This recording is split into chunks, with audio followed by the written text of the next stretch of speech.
नमस्कार, मैं विशाल शर्मा। दोस्तों, सुप्रीम कोर्ट का वह ऐतिहासिक फैसला जो भाजपा की हिंदू मुस्लिम राजनीति की नींव हिला दे और साबित कर दे कि भारत का संविधान अभी भी जीवित है और उसकी प्रस्तावना में लिखा हर शब्द सांस लेता है। आज हम बात करेंगे कर्नाटक के मैसूर दशहरा समारोह के उस विवाद की जो एक तरफ धार्मिक उत्सव की भव्यता को दर्शाता है। दोस्तों, इस वीडियो को एक लाइक करके चैनल को सब्सक्राइब जरूर कर लीजिए, क्योंकि ये आपके लिए तो एक सेकंड का काम है, लेकिन इससे हमारी काफी बड़ी मदद होती है। दोस्तों, तो दूसरी तरफ राजनीतिक साजिशों की गहराई को उजागर करता है। कल्पना कीजिए मैसूर की उस शानदार सड़क को जहां हर साल दशहरा का आयोजन होता है, रंग बिरंगे झांकियां निकलती हैं, देवी चामुंडेश्वरी की मूर्ति को राजसी ठाठ बाट से सजाया जाता है और पूरा शहर उत्सव में डूब जाता है।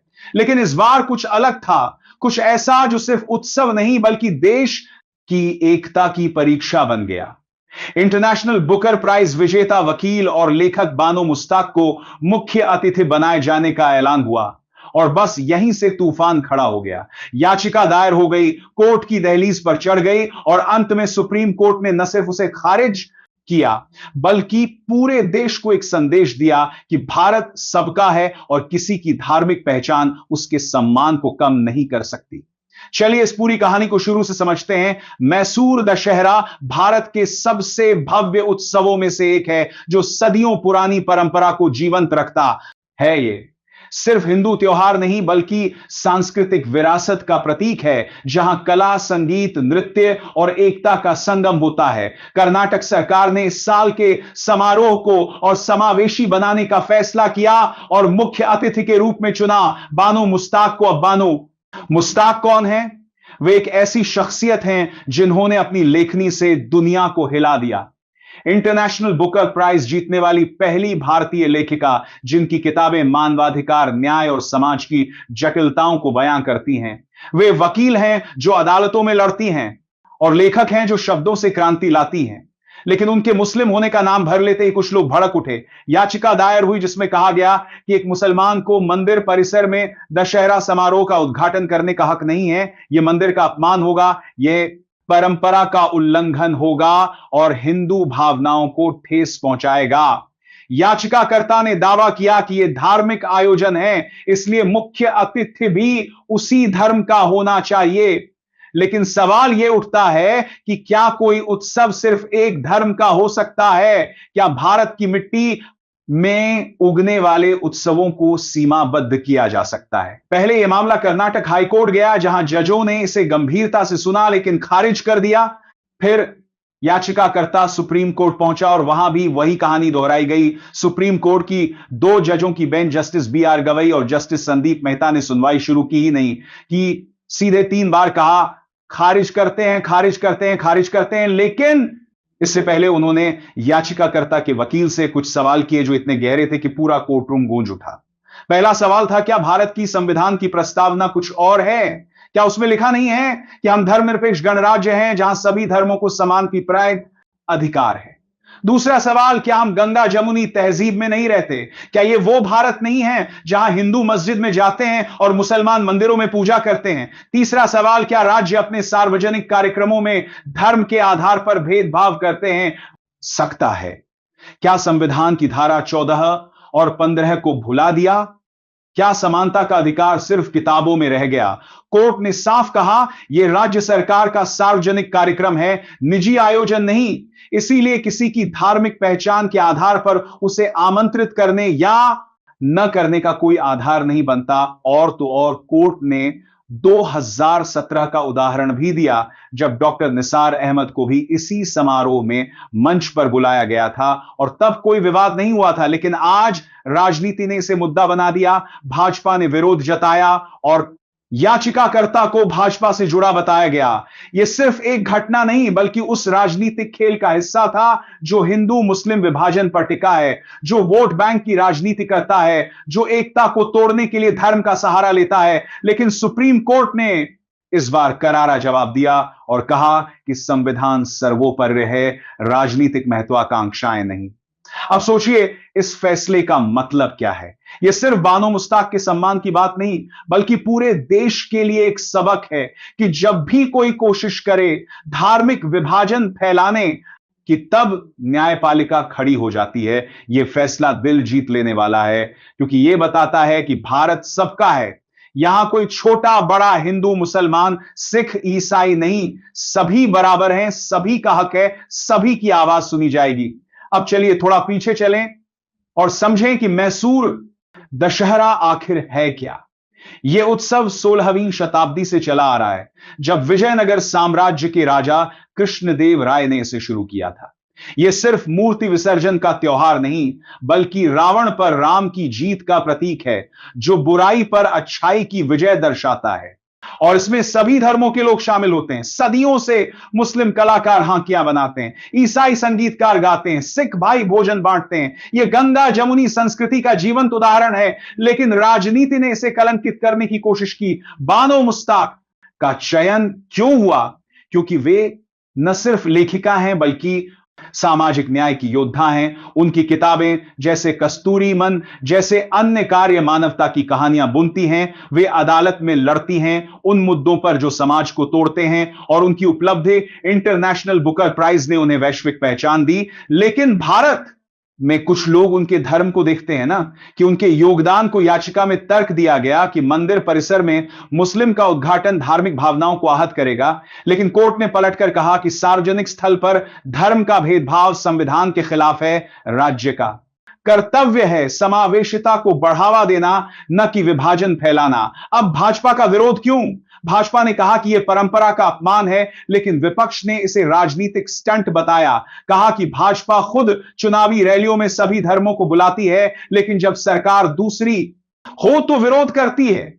यह वही पुरानी चाल है जो 2019 में अयोध्या पर चली थी, या 2020 में सीएए पर, जहां धर्म को हथियार बनाया गया, लेकिन हर बार न्यायपालिका ने संतुलन बनाए रखा। इस फैसले से पहले भी ऐसे कई उदाहरण हैं, जैसे 2018 में सुप्रीम कोर्ट ने कहा था कि धार्मिक आयोजनों में भी समानता होनी चाहिए, या 2022 में जब एक मुस्लिम को हिंदू मंदिर में पुजारी बनाने पर विवाद हुआ, तो कोर्ट ने कहा कि योग्यता धर्म से ऊपर है। लेकिन इस बार का फैसला खास है, क्योंकि यह सीधे राजनीतिक हस्तक्षेप पर प्रहार है। जस्टिस गवई और मेहता ने न सिर्फ याचिका खारिज की, बल्कि वकील को आईना दिखाया। कहा कि क्या आप संविधान भूल गए? क्या प्रस्तावना में समानता का वादा किया गया है? क्या अनुच्छेद 25 से 28 धार्मिक स्वतंत्रता की गारंटी देते हैं, लेकिन वे भेदभाव की अनुमति नहीं देते। कोर्ट ने यह भी कहा कि अगर राज्य निजी आयोजन होता तो बात अलग होती, लेकिन यह सार्वजनिक है, टैक्स पेयर्स का पैसा लगता है, इसलिए सभी का हक बनता है। 2017 का उदाहरण देकर कोर्ट ने साबित किया कि पहले भी ऐसा हुआ है और कोई समस्या नहीं हुई थी। तब डॉक्टर निसार अहमद एक प्रसिद्ध चिकित्सक और सामाजिक कार्यकर्ता थे, जिन्हें मंच पर बुलाया गया और समारोह सफल रहा। लेकिन आज राजनीति ने इसे मुद्दा बना दिया। याचिकाकर्ता का भाजपा से जुड़ाव भी सामने आया, जो साबित करता है कि यह व्यक्तिगत शिकायत नहीं, बल्कि पार्टी लाइन पर हमला था। अब इस फैसले का असर क्या पड़ेगा? सबसे पहले, मैसूर दशहरा समारोह शांतिपूर्ण होगा, बानो मुश्ताक उद्घाटन करेंगी और यह एकता का संदेश बनेगा। दूसरा, भाजपा की हिंदू मुस्लिम राजनीति को झटका लगेगा, क्योंकि अब जनता देख रही है कि कोर्ट ने उनके तर्कों को खारिज कर दिया। तीसरा, पूरे देश में ऐसे अन्य आयोजनों में समावेशिता बढ़ेगी, जैसे दिवाली में मुस्लिम कलाकारों को बुलाना या ईद पर हिंदू अतिथियों का सम्मान। चौथा, युवा पीढ़ी को संदेश मिलेगा कि धर्म जोड़ने वाला है, तोड़ने वाला नहीं। और सबसे बड़ा असर संविधान पर होगा, जो फिर से साबित हो गया कि वह जीवित दस्तावेज है जो समय के साथ मजबूत होता जाता है। अब सोचिए, अगर यह याचिका मान ली जाती तो क्या होता है? एक खतरनाक मिसाल कायम हो जाती कि सार्वजनिक आयोजनों में धर्म जांच होगी कि कौन हिंदू, कौन मुस्लिम, कौन जा सकता है, कौन नहीं। यह विभाजन की शुरुआत होती जो देश को कमजोर करता। लेकिन सुप्रीम कोर्ट ने इसे रोक दिया और कहा कि भारत की आत्मा गंगा जमुनी तहजीब है, जहां सभी मिलकर रहते हैं। याद कीजिए स्वतंत्रता संग्राम, जब गांधी जी ने हिंदू मुस्लिम एकता का नारा दिया, नेहरू ने धर्मनिरपेक्षता को अपनाया और संविधान सभा ने प्रस्तावना लिखी, हम भारत के लोग भारत को पार पार कर एक संपूर्ण प्रभुत्व संपन्न समाजवादी धर्मनिरपेक्ष लोकतंत्रात्मक गणराज्य बनाने के लिए। ये शब्द आज भी प्रासंगिक हैं, लेकिन राजनीति इन्हें भूल जाती है। वोट के लालच में विभाजन फैलाती है, लेकिन हर बार न्यायपालिका याद दिलाती है कि संविधान सर्वोपरि है। अब बानो मुश्ताक के बारे में थोड़ा और जानिए। वे कर्नाटक की ही हैं, मैसूर के करीब रहती हैं। उनकी किताबें अंग्रेजी में हैं, लेकिन हिंदी अनुवाद भी उपलब्ध हैं। वे मानवाधिकारों पर काम करती हैं और कई मामलों में अदालतों में लड़ी हैं। उनकी जीत इंटरनेशनल बुकर ने उन्हें नोबेल जैसी प्रतिष्ठा दी, लेकिन वे कहती हैं कि असली पुरस्कार भारत की एकता है। इस समारोह में उनका उद्घाटन न सिर्फ सम्मान है, बल्कि संदेश है कि लेखक और वकील जैसे लोग धर्म से ऊपर उठकर सोचते हैं। अब विपक्ष की प्रतिक्रिया क्या है? कर्नाटक के मुख्यमंत्री सिद्धरमैया ने इसे विजय बताया, कहा कि यह समावेशी भारत का प्रमाण है। जबकि भाजपा नेता बसवराज बोम्मई ने विरोध जताया, लेकिन कमजोर तर्क दिए क्योंकि कोर्ट का फैसला उनके पक्ष में नहीं था। अब मीडिया में भी बहस छिड़ गई। कुछ चैनल इसे सुप्रीम कोर्ट की तारीफ कर रहे हैं, तो कुछ भाजपा समर्थक इसे सॉफ्ट हिंदुत्व पर हमला बता रहे हैं। लेकिन सच्चाई यही है कि यह फैसला लोकतंत्र की जीत है।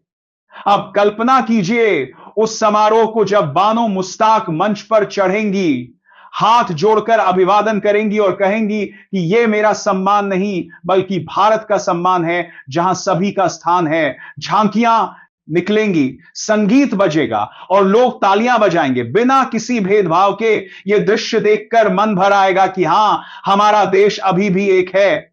अब इस घटना से सीख क्या मिलती है? पहली, कि राजनीति धर्म को हथियार न बनाए। दूसरी, कि न्यायपालिका हमारी रक्षा करती है। तीसरी, कि मतभी नागरिकों को सजग रहना चाहिए। और चौथी, कि छोटी घटनाएं भी बड़ा संदेश दे सकती हैं। अब दुनिया भर में देखिए, अमेरिका में भी धार्मिक विवाद होते हैं क्योंकि जागरूक हो रही है।